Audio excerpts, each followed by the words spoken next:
कैसे हो आप? हमने 5 पार्ट सीरीज शुरू की है जिसका नाम है 5 questions that drives our life. पिछले सेशन में हमने आईक्यू यानी इमोशनल सॉरी आईक्यू यानी इंटेलिजेंट क्वेश्चन के बारे में बात की और इसका महत्व क्या होता है, आईक्यू एक्चुअली होता क्या है, उसे मेजर कैसे करते हैं और इसको जैसे अलग अलग तरह से हमने समझा था कि बच्चों के लिए कितना इम्पोर्टेंट है और बड़ों के लिए कितना इम्पोर्टेंट है। तो इसके बारे में हमने पिछले एपिसोड में बात की।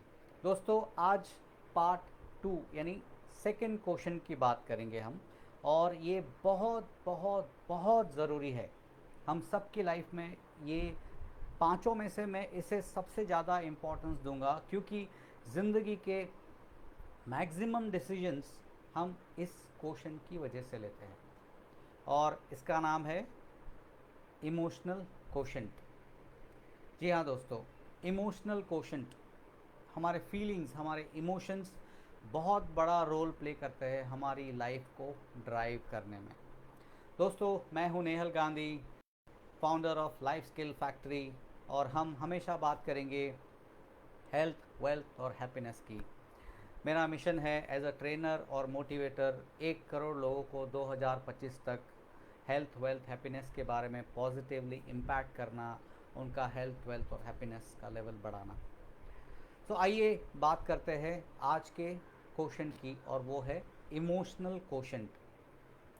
तो इमोशनल क्वोशंट नाम से ही पता चलता है कि ये इमोशंस से जुड़ा हुआ है और इसका भी एक मेजरमेंट मैट्रिक्स होता है। हम उसकी डिटेल में नहीं जाएंगे, लेकिन इसमें क्या क्या एलिमेंट्स है उसके बारे में हम बात करेंगे आज। तो अगर हम इसे शुद्ध हिंदी में कहें तो इसे भावनात्मक बुद्धिमत्ता भी कह सकते हैं। थोड़ा ज़्यादा शुद्ध हो जाता है ये, लेकिन हाँ, अगर बहुत से लोग ऐसे शुद्ध हिंदी भी यूज़ करते हैं, इसलिए मैंने सोचा कि शेयर करूँ। भावनात्मक बुद्धिमत्ता, भावनात्मक बुद्धिमत्ता, और ये आईक्यू से कम्प्लीटली विपरीत है। जैसे हमने कहा, हम जिंदगी के बहुत सारे डिसीजन इमोशंस के बेस पे लेते हैं, हमारे ज़्यादातर डिसीजन इमोशंस, और आईक्यू यानी रैशनैलिटी, लॉजिकल, और हम बात कर रहे हैं इमोशनलिटी की, इमोशंस और फीलिंग्स की। इसमें तो ये क्या होता है, तो सबसे पहले तो इसे इमोशनल इंटेलिजेंस भी कहते हैं। बहुत लोग ये टर्म ज़्यादा यूज़ करते हैं, इमोशनल इंटेलिजेंस। सो हमारे इमोशंस यानी हमारी भावनाओं को रिकग्नाइज करना, पहले तो बहुत सारे इमोशंस होते हैं, उसको पहले तो रिकग्नाइज करना, उसको पहचानना, और उस पहचानने की क्षमता, ये सबसे पहला पार्ट है। उसे समझना, उस इमोशन को समझना, रिकग्नाइज करना, अंडरस्टैंड करना, उसकी क्षमता, और उसे रेगुलेट करना, कंट्रोल नहीं, रेगुलेट करना, जिसे हिंदी में हम विनियमित करना कह सकते हैं। उस क्षमता को हम इमोशनल इंटेलिजेंस कहते हैं। और उसका दूसरा पार्ट है कि हम इसे पहचानने, इसे समझने और इसे रेगुलेट करने के बाद उसका इस्तेमाल हर सिचुएशन में किस तरह से पॉजिटिवली कर सकते हैं, अच्छी तरह से रिस्पॉन्ड करने में, कि वो सिचुएशन हमारे लिए फेवरेबल हो और इस इमोशन का हम पॉजिटिव यूज़ करें। करेक्ट। तो आइए इस इमोशनल इंटेलिजेंस के पार्ट को एक बहुत सुंदर स्टोरी, जिसे हम 2 पार्ट में सुनेंगे, उससे समझते हैं, इससे ज़्यादा क्लैरिटी आएगी। एक बार 2 मॉन्क थे, साधु, जो मॉन्क, ऑरेंज कपड़े, उसका पूरा वस्त्र ऑरेंज, और वो लोग 2 साधु थे, हिमालयन, कहीं पे अपनी साधना कर रहे थे। तो उनको रोज़ एक जगह पे जाना पड़ता था। उनके गुरु उनको कहते थे कि आप यहाँ जाओ, ये लकड़ियाँ वगैरह लेके आओ। तो काफ़ी लंबा रास्ता होता था और बीच में एक नदी आती थी। जब वो जाते थे तो बीच में एक नदी आती थी, बहती थी, इतनी डीप नहीं होती थी, बट फिर भी करीबन 5-5.5 फुट का उसका डेप्थ हो सकता है। तो जब ये दोनों चलते चलते चलते नदिया किनारे पहुँचे, तो उन्होंने देखा कि एक महिला सर पे हाथ रख के बैठी है और उसका मुंह पूरा रोने जैसा हो गया है। उसको लिटरली उसकी आंखों में थोड़े थोड़े आंसू भी दिख रहे हैं। तो ये साधु है, तो उनका हृदय तो ऑब्वियसली अंदर से बहुत अच्छा होता है। तो एक साधु ने उनको पूछा कि बहन जी क्या हुआ, आपको कुछ प्रॉब्लम है? तो उसने वो महिला ने रोते रोते कहा कि मेरे पास कुछ सामान है और मुझे वो सामने वाले किनारे पे जाना है, और अगर मैं ये सामान भीग गया तो मुझे बहुत तकलीफ़ होगी, जिसे मुझे देना है वो दे नहीं पाऊँगी, ख़राब हो जाएगा। तो आप मेरी किसी तरह से मदद कर सकते हैं। अभी वहाँ पे ना कोई नाव थी, ना कोई ऐसे मछुआरा जो नाव चलाता है वैसा कोई नहीं था। तो साधु ने बोला कि मैं आपको उठा लेता हूँ और कंधे पे बिठा देता हूँ, तो आपका सामान आप अपने सर पे पकड़ लीजिएगा और तो ख़राब नहीं होगा। उसका जो दूसरा दोस्त था, दूसरा साधु था उसके साथ में, वो ऐसे ही देख रहा था उसको। इसने महिला को कंधे पे उठाया, कंधे पे बिठा लिया और धीरे धीरे धीरे धीरे करके नदिया क्रॉस कर दी। ये महिला नदिया के उस पार जाने के बाद कंधे से जब उतरी तो साधु महाराज का धन्यवाद किया और आगे निकल गई। और ये दोनों भी फिर अपने मकाम पे लकड़ियाँ जहाँ से लानी थी वहाँ चल रहे थे। दूसरा बंदा जो था बहुत, यानी उसके चेहरे पे एक अजीब सी कुछ तो ऐसे गुस्सा कहो या उसे अंदर ही अंदर घुटन हो रही थी। वो सोच रहा था बात करूं नहीं करूं, बात करूं नहीं करूं। तो ये जो पहला वाला साधु था जिसने महिला को हेल्प की थी, उसने देखा कि कुछ तो हो रहा है, तू क्या हो रहा है तेरे? तो तब इससे रहा नहीं गया दूसरे वाले से, और बोला कि हमारे गुरु ने हमें कहा है कि किसी भी महिला को हाथ नहीं लगाना है। जब हम ये साधना कर रहे हैं, साधुत्व में है, तो आपको महिला को हाथ नहीं लगाना है। तो आपने तो उसे पूरा कंधे पे उठा लिया और यहाँ तक लेके आए। ये जो साधु था वो थोड़ा सुलझा हुआ था, ज्ञानी था। उसने कहा मैंने तो उस महिला को उस नदिया के उस पार छोड़ दिया, तूने उसे अभी भी पकड़ के रखा है। दोस्तों, कहानी का सार यही है कि हम इसी तरह से बहुत सारे इमोशंस जो रहते हैं, बहुत सारे फीलिंग्स, इमोशंस, गिल्ट, एंगर, इसे बहुत सालों से अंदर भरे हुए हैं, हम इसे निकालते नहीं हैं। और इसी वजह से आजकल नए नए डिसीज़ ऊपर आ रहे हैं जो हमने कभी सुने भी नहीं थे। बिकॉज़ आपने, जैसे कहता है खिड़की को वेंटिलेशन होना चाहिए, हमारे शरीर के अंदर जो इमोशंस है वो भी वेंट होना चाहते हैं, वो भी बाहर आना चाहते हैं, लेकिन हम इसे अंदर ही अंदर दबा देते हैं। और उसकी वजह से बहुत सारी तकलीफ़ें, चाहे वो साइकोलॉजी रिलेटेड तकलीफ़ हो या फिजियोलॉजी रिलेटेड तकलीफ़ हो, इमोशंस 80 to 90% रोल प्ले करते हैं हमारे डिसीज़ को बढ़ाने में।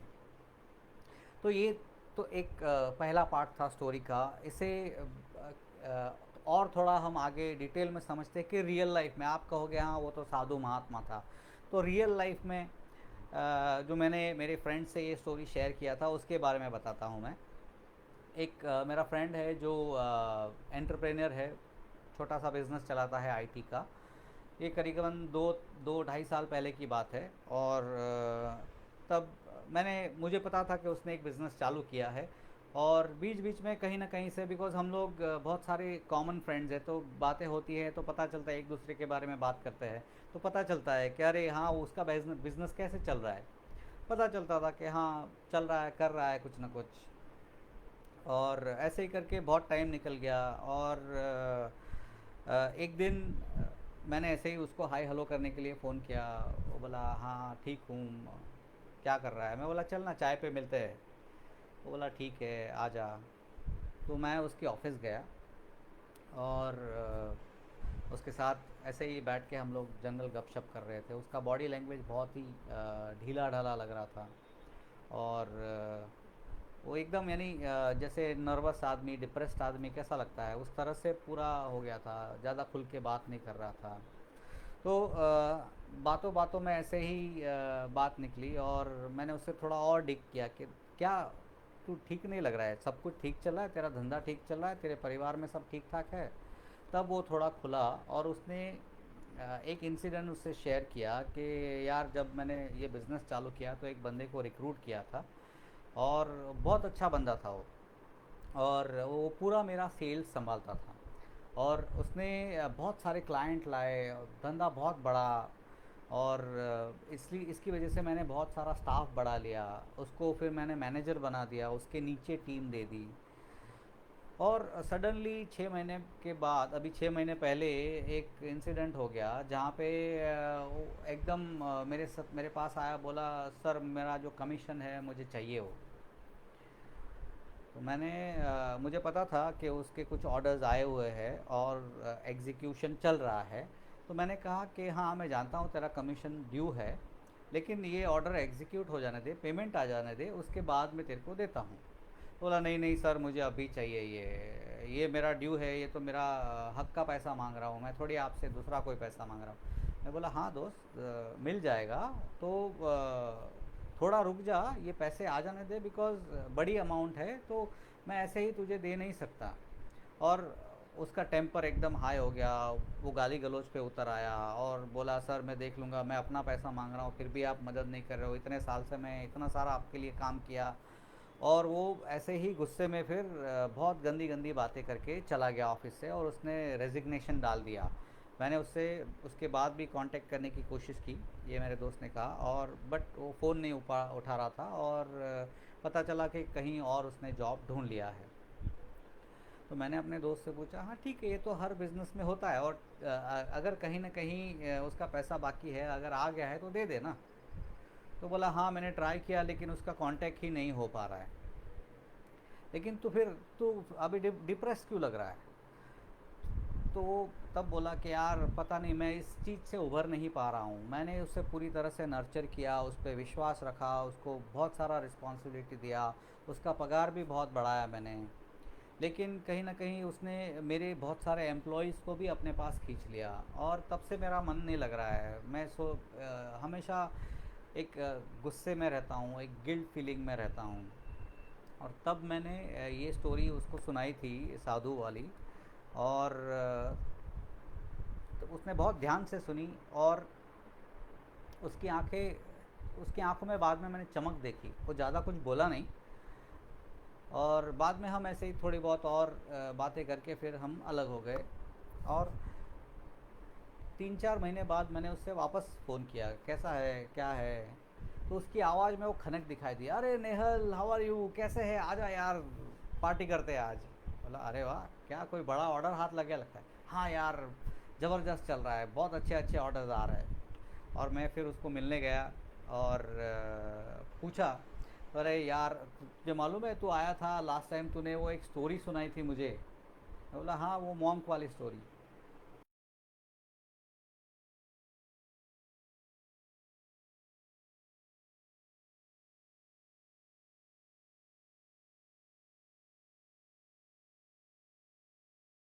साधु ने उस महिला को वहाँ छोड़ा और उसके बारे में फिर भूल गया।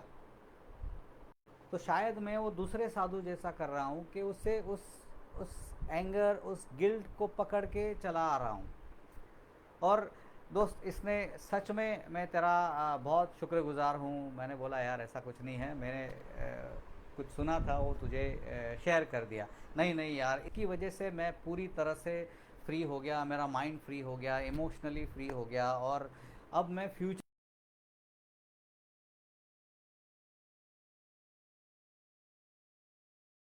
हूँ। मैं बहुत खुश हुआ कि चलो किसी के लाइफ में तो एक छोटा सा कुछ ट्रांसफॉर्मेशन आया। और दोस्तों ऐसा हमारे साथ भी बहुत बार होता है। जैसे मैंने कहा कि हम गिल्ट, एंगर, हेट्रेड, ऐसी फीलिंग्स को जाने अनजाने में अंदर ही अंदर रखते हैं, और उसे खींचते चले जाते हैं। चाहे चाहे वो भाइयों भाइयों का रिलेशन हो, चाहे वो बेटे और बाप का रिलेशन हो, चाहे हस्बैंड वाइफ का रिलेशन हो, चाहे बॉस या एम्प्लॉय का रिलेशन हो, कोई भी रिलेशन हो सकता है। अगर आपको कुछ गलत महसूस हुआ है, अगर आपको कोई ऐसी फीलिंग आ रही है जो आपको लगा है कि ये मुझे डाउन या डिप्रेस फील करा रही, इमीडिएटली सामने वाले से बात करें, और आपके मन में जो भी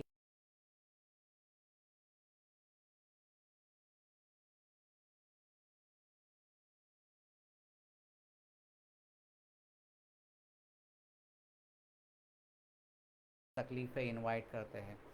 तो आइए जानते हैं कि कौन से इमोशंस ऐसे होते हैं जिसे हम एक नाम देंगे। हम सब ने ये इमोशंस कहीं ना कहीं एक्सपीरियंस किए हैं। 1900 से लेके बहुत सारे इस पे रिसर्च हुए। पहले जो साइंटिस्ट थे वो सिर्फ रैशनल ब्रेन या लॉजिकल थिंकिंग के ऊपर ही रिसर्च करते थे।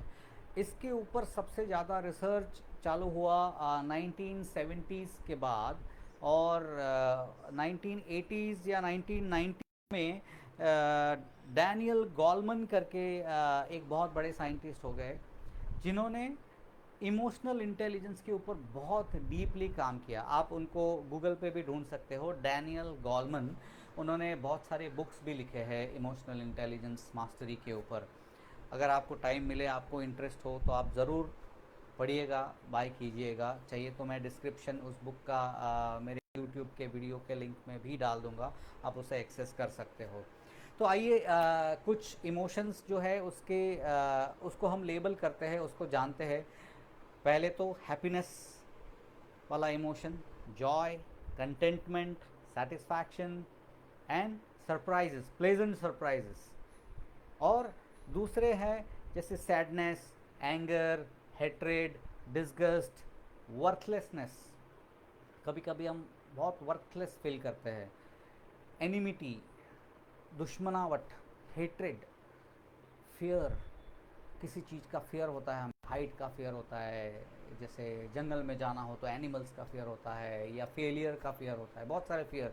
फियर, शेम, शेम का फीलिंग भी बहुत लोगों में पनपता है कि they feel shameful about doing something. So ये सारे जो फीलिंग्स है, गिल्ट, शाइनेस, शाय फील करते हैं, स्टेज पे जाना है, नहीं मैं नहीं जा पाता, या कैमरा फेस करना है, नहीं मैं नहीं कर पाऊँगा। ये अलग अलग फीलिंग्स होते हैं। या गिल्ट की फीलिंग, अंदर अंदर अपने आप को नॉट इनफ, यानी मैं पूरा नहीं हूँ, मैं परफेक्ट नहीं हूँ, लोग अगर कुछ कह देंगे तो उसके बारे में उसकी वजह से आप गिल्ट फील करोगे। तो ये सारे बहुत सारे इमोशंस हैं। वैसे तो आपने इनफैक्ट व्हाट्सएप में आपने इमोजीज देखे रहेंगे। मैंने उस दिन जस्ट देखा कितने इमोजीज है, 100 के ऊपर इमोजीज है। तो इमोजीज क्या है? It's emotional icons in a cartoon way वो दिखाते हैं, लेकिन इट डिनोट्स और it represents certain human emotions. तो ये जो हमने इमोशंस सुने उसको हम दो तरह से डिवाइड कर सकते हैं। आप नाम से ही पहचान जाओगे, जैसे happiness, joy, contentment, satisfaction, surprise, pleasant surprises, इसको हम पॉजिटिव इमोशंस कहेंगे।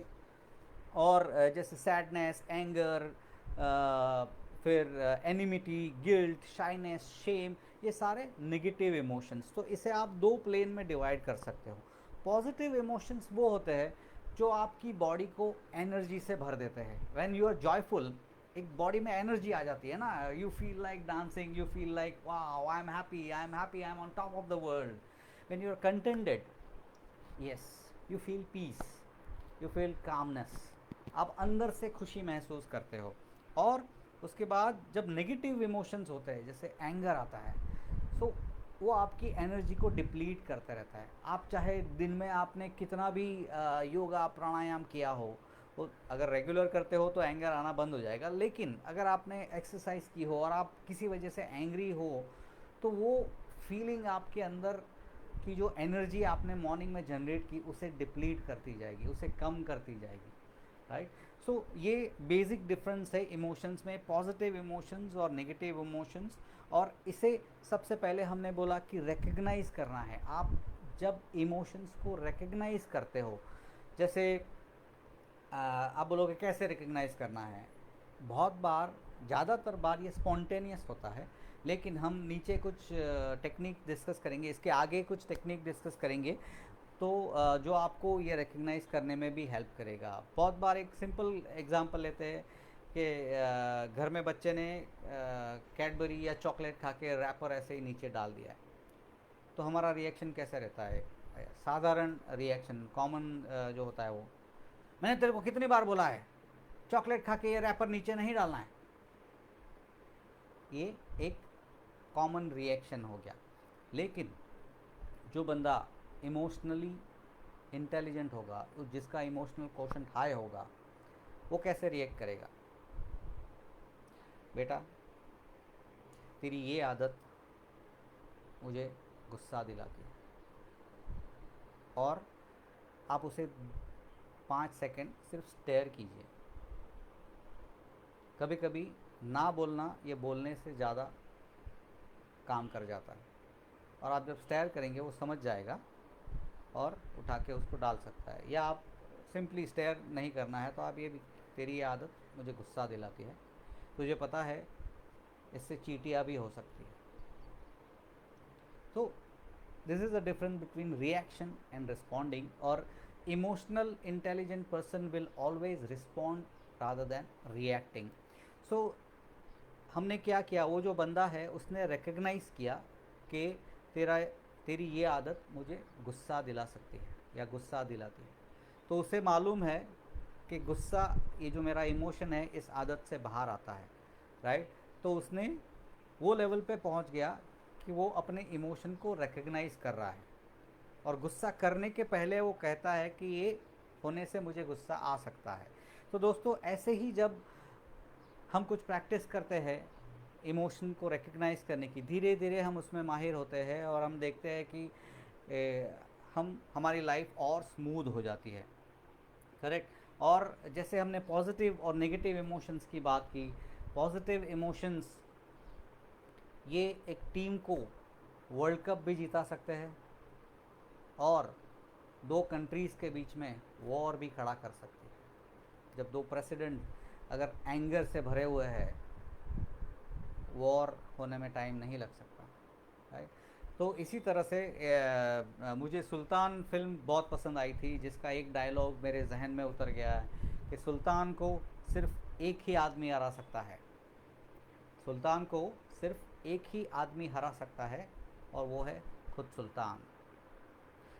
उस आदमी में इतने पॉजिटिव इमोशंस उसने अपने आप में भर दिए कि वो बाद में, अगर आपने मूवी देखा है तो वो बाद में उसका लाइफ में जो सक्सेस होता है वो नीचे जाता है, और वो बाद में वापस ऊपर उठता है।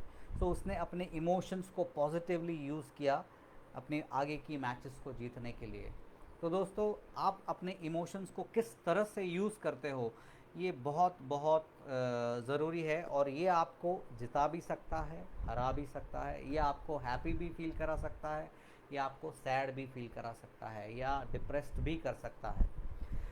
आप कहोगे यार ये तो सब ठीक है, लेकिन इमोशनल इंटेलिजेंस कैसे बढ़ाया जाए, या ईक्यू को कैसे बढ़ाया जाए? तो इसके भी 5 मेन कंपोनेंट है। हम ज़्यादा डिटेल में नहीं जाएंगे, हम ऊपर ऊपर से ये सारे 5 कंपोनेंट को देखेंगे, बिकॉज हर कंपोनेंट वापस अपने आप में बहुत बड़ा है।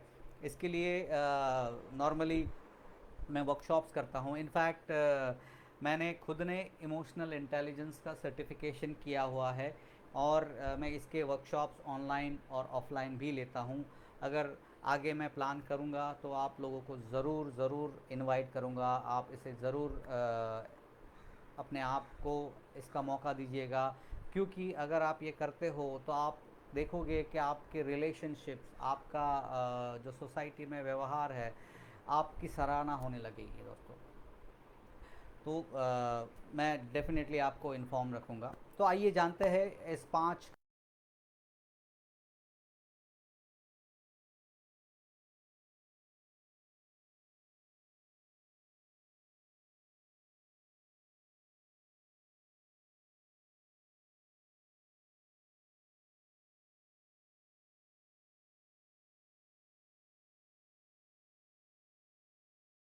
लेकिन सच में अपने आप को जानना एक बहुत बड़ी बात होती है, बहुत बड़ी उपलब्धि होती है। इसलिए बहुत से साधु महात्मा भी कहते हैं कि मैं भी शायद अपने आप को इतना नहीं जानता, क्योंकि ये ईश्वर ने, ये यूनिवर्स ने हमारे अंदर इतनी सारी शक्तियाँ भरी है। उस सारी शक्तियों को अगर हम इस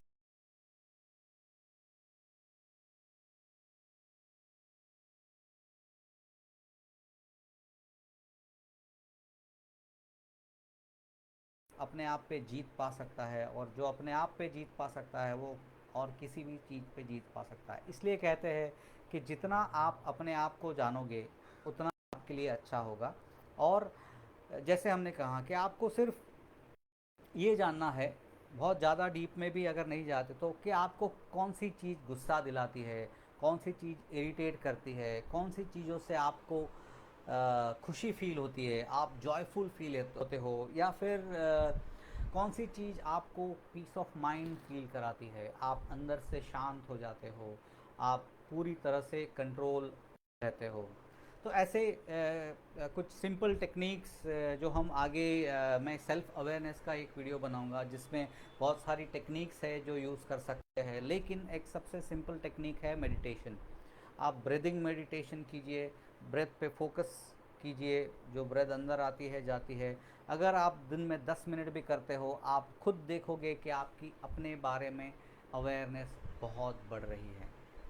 तो ये था पॉइंट नंबर 1। सेकंड है सेल्फ रेगुलेशन। जब आप अवेयर हो जाते हो, यानी अपने इमोशंस को आप आइडेंटिफाई करने लगते हो, जैसे हमने वो गुस्से वाले एग्जांपल में देखा था कि वो बंदा अपने इमोशंस को रिकग्नाइज कर रहा है। तो जैसे आप रिकग्नाइज करते हो, आपको अभी रेगुलेट करना है कि उस इमोशन को आपको कहाँ यूज़ करना है, कैसे यूज़ करना है, उस पर रिएक्ट करना है या रिस्पॉन्ड करना है। रिएक्ट तो करना अच्छी बात होती ही नहीं है, लेकिन उसको जैसे ही आप रिकग्नाइज करते हो, आपको अपना रिस्पॉन्स प्लान करना है, चूज़ करना है। और जब आप ये करने लगोगे तो आप देखोगे कि आपका बिहेवियर बहुत कंट्रोल्ड हो जाता है। सामने वाला भी फील करने लगेगा कि अरे पहले मेरी ये चीज़ से ये बंदा गुस्सा हो जाता है, अभी इसको कुछ नहीं फ़र्क पड़ता। होते हैं ना, बहुत से लोग ऐसे होते हैं जो आपको जानबूझ के गुस्सा दिलाते हैं, करेक्ट। लेकिन अगर आप अपने इमोशंस को पहचानने लगोगे तो उसके किसी एक्सटर्नल फैक्टर पे आप जान जाओगे कि हाँ, मुझे इसको रिएक्शन नहीं देना है, ठीक है, ये मेरे से खेल रहा है, करेक्ट। बहुत से लोगों को पता ही नहीं चलता है। और जब आप आपके इमोशन रेगुलेट करोगे तो आप अपने बिहेवियर को कंट्रोल कर पाओगे, अपने थॉट्स को देखोगे कि अपने थॉट्स भी बहुत ज़्यादा आपके कंट्रोल में आ रहे हैं, आप अपने लाइफ को एक डायरेक्शन दे पा रहे हो, करेक्ट। तो ये होता है सेल्फ रेगुलेशन। और तीसरा कंपोनेंट है सोशल स्किल्स। जैसे आप इमोशनली स्टेबल हो रहे हो, अपने इमोशंस को रिकग्नाइज कर रहे हो, उसकी पॉजिटिविटी नेगेटिविटी को पहचान रहे हो, आप उसकी पॉजिटिविटी को कॉन्शियसली इस्तेमाल कर रहे हो, करेक्ट। जैसे आप आपने खाना खा लिया फॉर एग्जांपल, बहुत बहुत बार ऐसा नेचुरल है कि बॉडी खाना खाने के बाद डल फील करती है। और अभी तो वर्क फ्रॉम होम कल्चर चल रहा है, तो बहुत से बार हमको लगता है चल थोड़ा नींद ले लेते हो। तो ये भी एक इमोशन है जो शायद आप में लेज़ीनेस लाने की कोशिश कर रहा है। लेकिन अगर आप सेल्फ अवेयर हो, आप अपने गोल के बारे में, अपने पर्पस के बारे में आपने ठान लिया है कि हाँ मुझे कुछ करना है, मैं ऐसे दोपहर को सो के अपना टाइम वेस्ट नहीं कर सकता, तो आपके अंदर वो पॉजिटिव इमोशंस जो है वो ऊपर आएगी और आप उसे इस्तेमाल करके आप उसका आप अपने समय का पूरा अच्छी तरह से इस्तेमाल करने लगोगे। तो सोशल स्किल्स जो होती है उसके वो भी आप देखोगे कि हम कहते हैं कि हम एक सोशल एनिमल है, हम अकेले इस दुनिया में नहीं रह सकते। हम आए हैं तो ऑब्वियसली हमारे रिश्तेदार हैं, हमारे दोस्त हैं, हमारे कलीग्स हैं, हमारा एक कॉरपोरेट एनवायरनमेंट है, एक पर्सनल एनवायरनमेंट, एक सोसाइटी में रहते हैं, एक देश में रहते हैं। तो ऑब्वियसली हम अकेले नहीं हैं और हमें लोगों के साथ रहना है, लोगों के साथ कनेक्शंस बनाना है, लोगों के साथ रिलेशनशिप बनाना है।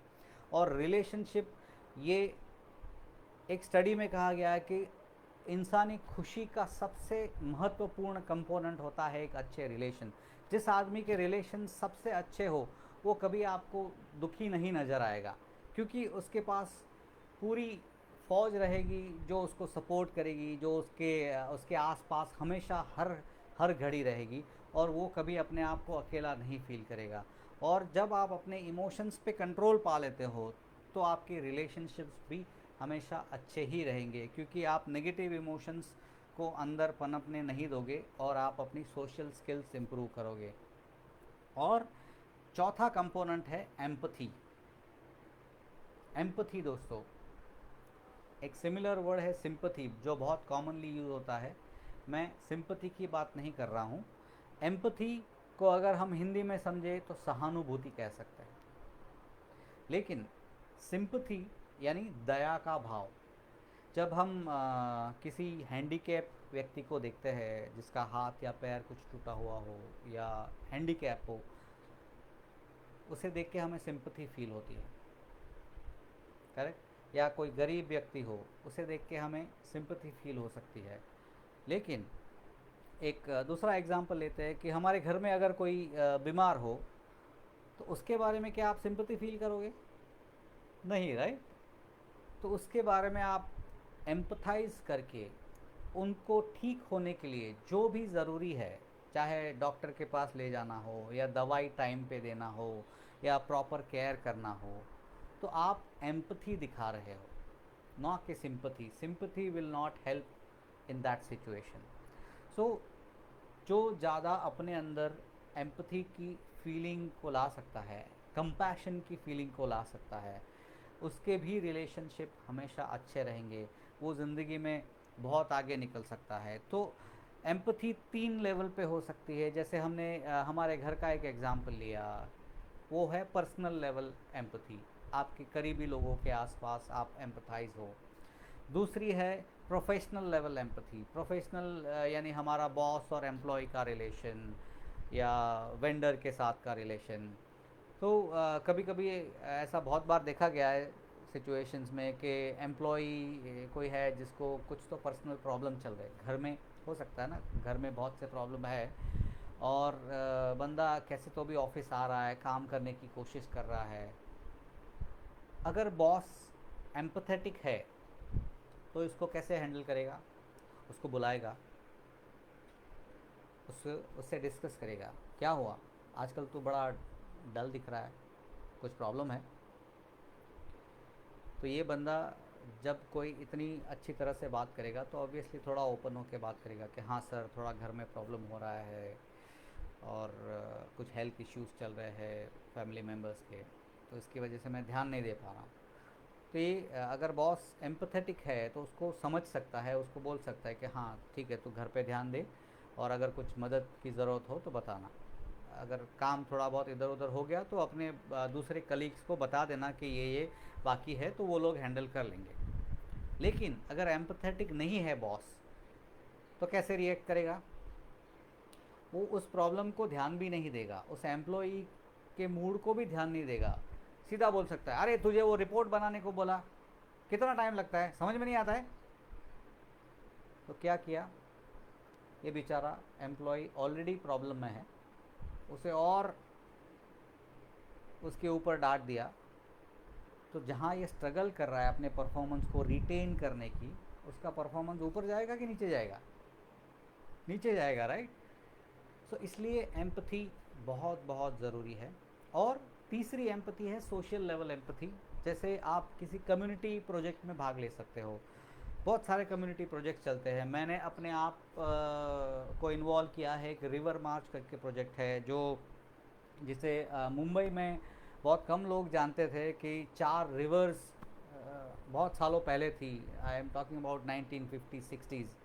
बहुत बढ़िया रिवर फ्लो हो रही थी, जिसे इन 60-70 सालों के अंदर नाला बना दिया गया, गटर बना दिया गया।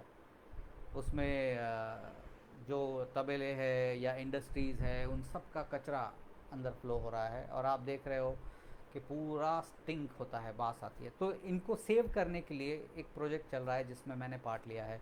ऐसे बहुत सारे प्रोजेक्ट्स में आप भी भाग ले सकते हो और एनवायरनमेंट की तरफ आप एम्पथी दिखा सकते हो, चाहे वो सेव ट्रीज़ हो, चाहे वो ऑर्फन्स रिलेटेड हो या हॉस्पिटल रिलेटेड हो या फिर ओल्ड एज होम रिलेटेड हो, कुछ भी हो। लेकिन आप जब एम्पथी दिखाते हो तो आप अंदर से बहुत अच्छा फील करते हो, और आपकी लाइफ में जो कहीं कहीं ना कहीं कुछ खुशी की कमी है वो आप फील करने लगते हो। और फाइनल है मोटिवेशन। मैं इंट्रिंसिक मोटिवेशन की बात कर रहा हूँ, यानी जो स्वाभाविक आता है, अंदर से आता है। बहुत से लोग आपने देखे रहेंगे जो सेल्फ मोटिवेटेड होते हैं, और ये लोग इस वजह से सेल्फ मोटिवेटेड रहते हैं क्योंकि वो अपने गोल्स के बारे में, अपने ऑब्जेक्टिव्स के बारे में, अपने लाइफ के पर्पस के बारे में बहुत क्लियर है। जब आपके पास ये क्लैरिटी आ जाएगी कि आपका लाइफ का पर्पस क्या है, वो सेल्फ मोटिवेशन अंदर से आएगा। आपको किसी एक्सटर्नल मोटिवेशन की या कोई बड़े गुरु की ज़रूरत नहीं पड़ेगी। लेकिन ये रिकग्नाइज़ करने के लिए गुरु की ज़रूरत पड़ती है। तभी आपके अंदर शायद वो सोया हुआ शेर हो, उसे जगाने के लिए भी गुरु की ज़रूरत पड़ती है। लेकिन जो सेल्फ मोटिवेटेड हो गया, उसे फिर कोई इमोशन या कोई फीलिंग उसे अपने गोल से, अपने ऑब्जेक्टिव से, अपने पर्पस से पाने के लिए रोक नहीं सकता।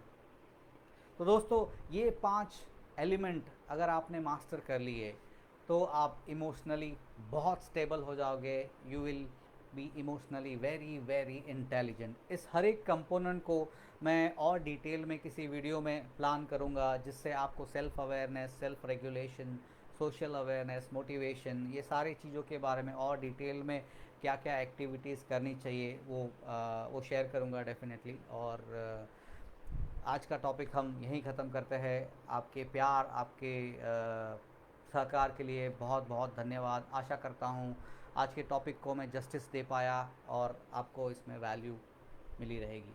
Thank you. आपके कमेंट्स डालना भूलिएगा मत, ये मुझे बहुत मोटिवेट करता है।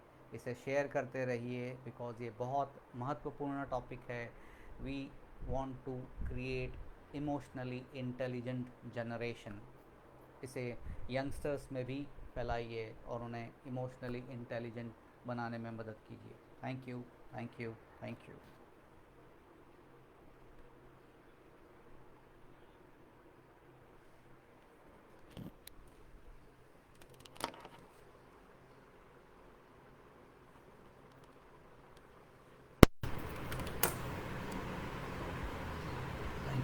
फेसबुक।